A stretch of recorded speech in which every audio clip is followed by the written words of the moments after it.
बघा एक जरा थोडं अजून थोडंसं अवघड थोडं उदाहरण घेतो. हे sales representative gets a fixed monthly salary, म्हणजे एक रिप्रेझेंटेटिव्ह आहे त्याला दरमहा ठराविक पगार मिळतो plus commission based on the sales, म्हणजे तो काय विक्री करेल त्याच्यावर त्याला काही कमिशन पण मिळतं. एका महिन्यामध्ये 2 सक्सेसिव्ह महिन्यामध्ये त्याला एकदा 23,500 मिळाले आणि एकदा 24,500 मिळाले. ह्याच्यामध्ये त्याची मंथली सॅलरी आहेच, त्याच्यातही त्याची मंथली सॅलरी आहे ती फिक्स आहे की ज्या महिन्यामध्ये त्याचा सेल 70,000 झाला होता आणि 85,000 झाला होता. म्हणजे ज्या महिन्यामध्ये 70,000 सेल झाला होता त्या महिन्यात 23,500 मिळाले आणि ज्या महिन्यामध्ये 85,500 सेल झाला होता त्या महिन्यात त्याला 24,500 मिळाले. फाइंड मंथली सॅलरी, म्हणजे त्याला मंथली सॅलरी किती मिळत असेल ते काढा, and commission on the sales, आणि त्याला कमिशन किती मिळालं असेल ते काढा. तर मंथली सॅलरी मिळाली की कमिशन काढायला सोपं आहे, कारण मंथली सॅलरी एकदा आपण काढली की ती ह्या 23,500 वजा केली की आपल्याला काय मिळेल, त्याचं कमिशन किती मिळालं ते मिळेल. प्रश्न समजलाय? बघा आपल्याला दिसेल की हा जो त्याचा कमिशन मधला किंवा टोटल सॅलरी मधला अर्निंग मधला फरक जो आहे तो इथे 1,000 रुपयाचा आहे आणि त्याच्या सेल्स मधला फरक 15,000 रुपयाचा आहे. 70,000 ची 85, म्हणजे हा जो 1,000 रुपये त्याला एक्स्ट्रा मिळालेले आहे ते ह्या 15,000 रुपये जास्त सेल्स मधून मिळालेले आहे, असा त्याचा सरळ सरळ अर्थ झाला. त्यामुळे या गोष्टीवरून आपल्याला त्याचा रेट ऑफ कमिशन काढता येईल. हे कसं बघूया आपल्याला मांडायचं तुम्हाला असेल तर कसं मांडायला लागेल, डिफरन्स इन अर्निंग म्हणूया आपण त्याला.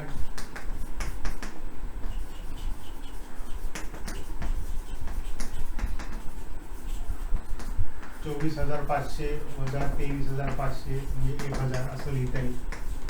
डिफरन्स इन सेल्स 85,000 वजा 70,000 म्हणजे 15,000. म्हणजे हे जे कमिशन मिळालंय ते त्याला 15,000 वर मिळालेले असं त्याचा सरळ सरळ अर्थ झाला.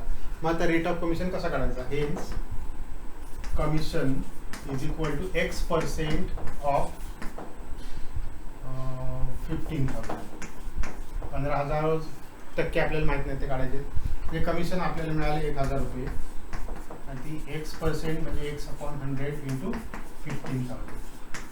1 2 गेले. आपल्याला X ची किंमत काढायची आहे, म्हणजे 1,000 भागिले 150 असं आपल्याला करायला लागेल. 0 गेले की 100 भागिले 15 किंवा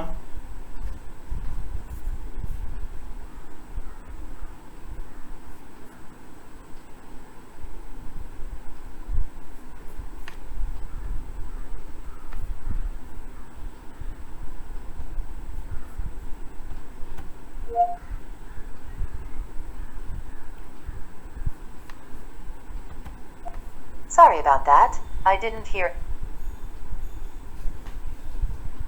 हे थोडं अजून आपण सिम्प्लिफाय केलं तर 5 ने भाग जाईल, म्हणजे 20/3 असंच ठेवूया आपण. 20/3 म्हणजे हा झाला रेट ऑफ कमिशन.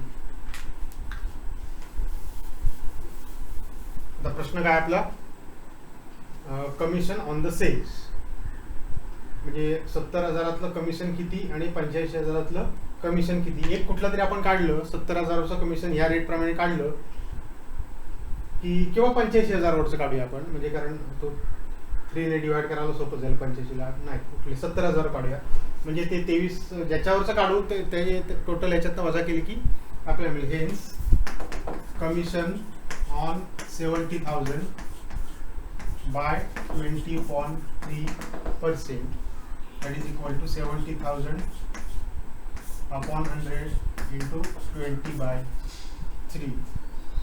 2 0 कॅन्सल केली, इथली 2 0 कॅन्सल केली. 7 दुणे 14, 1 2 3 म्हणजे 14,000 भागिले 3, 3 चौक 12,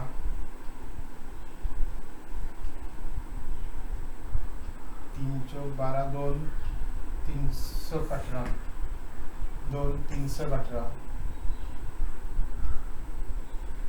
318. साधारणतः 4,666 रुपये त्याला कमिशन मिळेल. आणि मग आता 23,500 मधून पहिलंच आपण घेतले, 23,500 मधून हे वजा केले की त्याची सॅलरी काढता येईल. हेन्स सॅलरी बरोबर 23,500 वजा 4,666 असं आपल्याला काढता येईल. त्या वजापैकी काय येईल ते तुम्ही कॅल्क्युलेट करा आणि उत्तर लिहून टाका. इथपर्यंत मी सोडवतो, त्याच्या पुढचं तुम्ही सोडवा. See the next example. Priya gets a salary of ₹15,000 म्हणजे सॅलरी 15,000 रुपये मिळते per month and commission of 8% on sales over 50,000. ह्या 15,000च्या वर त्याला 50,000च्या वर जो सेल होईल त्याच्या 8% कमिशन पण मिळतं. एका महिन्यामध्ये त्याला 17,400 रुपये मिळाले असतील तर त्या महिन्याचा तिचा सेल्स किती असेल. आता ह्या 17,400 मध्ये त्याची 15,000 काय आहे, मंथली फिक्स्ड सॅलरी पण आहे. त्यामुळे कमिशन किती आहे तर हे वजा हे केल्यावर आपल्याला कमिशन मिळणार आहे. त्यामुळे पहिलं काय काढू शकतो, commission of Priya that is 17,400 minus 15,000 म्हणजे येईल 2,400. हे 2,400 काय आहे तिचं कमिशन आहे. कशावरचं, sales over 50,000. So let her sales be ₹X hence sales over 50,000 is equal to X minus 50,000. आणि याच्या किती टक्के तिला कमिशन मिळते, 8% कमिशन मिळते. आणि ते कमिशन आहे किती, 2,400 रुपये. Hence commission by 8% is equal to 8/100 X minus 50,000.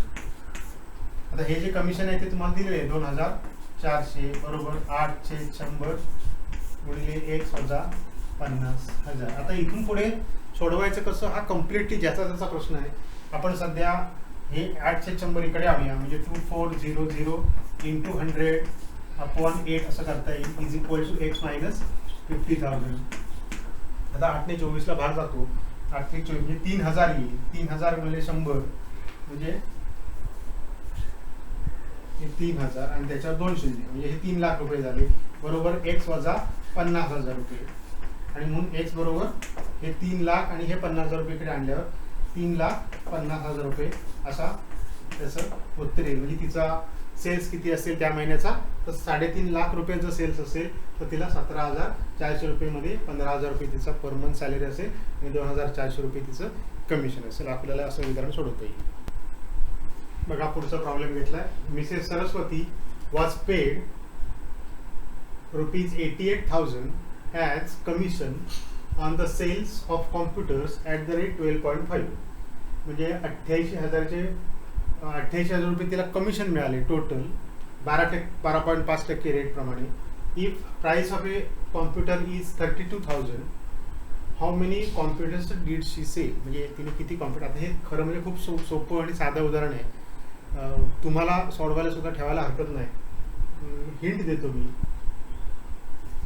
हे कमिशन आहे, हा रेट ऑफ कमिशन आहे आणि हे एकाची किंमत आहे. आता याच्या 12.5% काढलेत की एका कॉम्प्युटर मधून मिळणारं कमिशन मिळणार. आपल्याला कसं काढू शकतो आपण, कमिशन बाय 1 कॉम्प्युटर बरोबर 12.5% ऑफ 32,000. आता हे मी थोडंसं सोडवलंय त्यामुळे डायरेक्ट उत्तर तुम्हाला सांगतो. हे उत्तर येतं 4,000.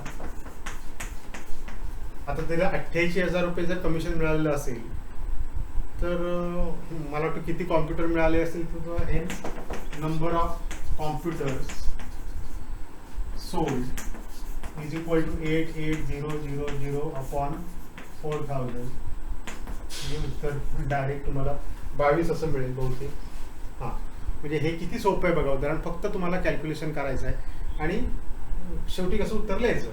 हेन्स शी सोल्ड 22 कॉम्प्युटर्स. बघा पुढचं उदाहरण घेतलंय.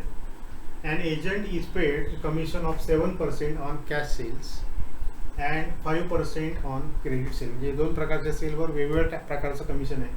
7% on cash sales and 5% on credit sales. If on the sales of ₹1,02,000, आकडा नीट वाचा, टोटल सेल त्याचा झाला 1,02,000 रुपये कॅश आणि क्रेडिट दोघांचा मिळून.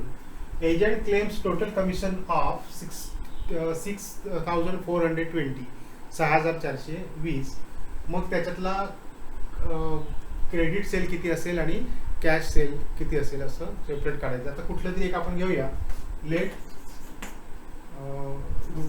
₹X be the cash sales. आता टोटल सेल्स आपल्याला माहिती आहे, त्यामुळे क्रेडिट सेल वाय वेगळं लगेच घ्यायची गरज नाही. ह्याच्यातनं हे वजा केलं की आपल्याला घेता येईल. Hence credit sales is equal to 1,02,000 minus x असं आपल्याला घेता येईल. आता या एक्स वर आपल्याला किती टक्के कमिशन मिळते? 7%. Hence commission on cash sales is equal to 7% of x, that is 7x by 100. त्याच्या पुढे काय कॅल्क्युलेशन होणार नाही. And hence also commission on credit sales is equal to, now it is 5%. So 5% of 1,02,000 minus x, म्हणजे 5/100 into 1,02,000 minus x. आता हे total commission आहे, म्हणजे ह्याची आणि याची बेरीज केली की तुम्हाला 6,420 मिळणार. म्हणजे डायरेक्ट लिहिता येईल total commission is equal to 7x/100 plus 5/100 into 1,02,000 minus x. उत्तर तर आपल्याला मिळालं. आता टोटल कमिशनच्या इथे आपण डायरेक्ट जर हे घातलं 6,420, तर इथून पुढे प्रश्न कसा सोडवायचा, ज्याचा त्याचा वैयक्तिक प्रश्न राहू शकतो. मी कसं सोडवणार आहे तेवढं तुम्हाला सांगतो. हे 100, ह्याचा इच्छा 100 आहे आणि ह्याचा इच्छा 100 आहे, त्यामुळे डायरेक्ट 100 कॉमन काढून इकडे आणणार आहे आणि इथे पुढे आपण काय सोडवू शकतो बघा. 6,420 इंटू 100 हा कॉमन काढलेला इकडे इज इक्वल टू, हा 7x आहे. आता 5 ने ह्याला गुणल्यावर हा 1,00,000 आहे, गुणले 5 करा 5,00,000 आणि 2 म्हणजे 5,00,000 प्लस आहे 10,000 आणि 5 वजा 5x, म्हणजे आता 7x वजा 5x केल्यावर इथे राहील 2x आणि हे 6,00,000 6,4,2,0,0,0 म्हणजे 6,42,000 आहे.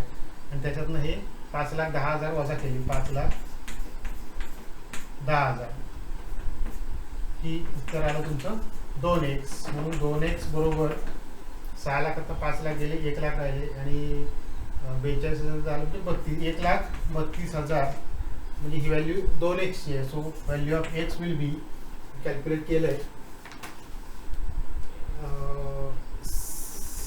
66,000. म्हणजे x आपण काय घेतलाय बघा, x is the cash sales. म्हणजे आपल्याला पहिलं उत्तर मिळालं कॅश सेल्स 66,000 रुपये आहे.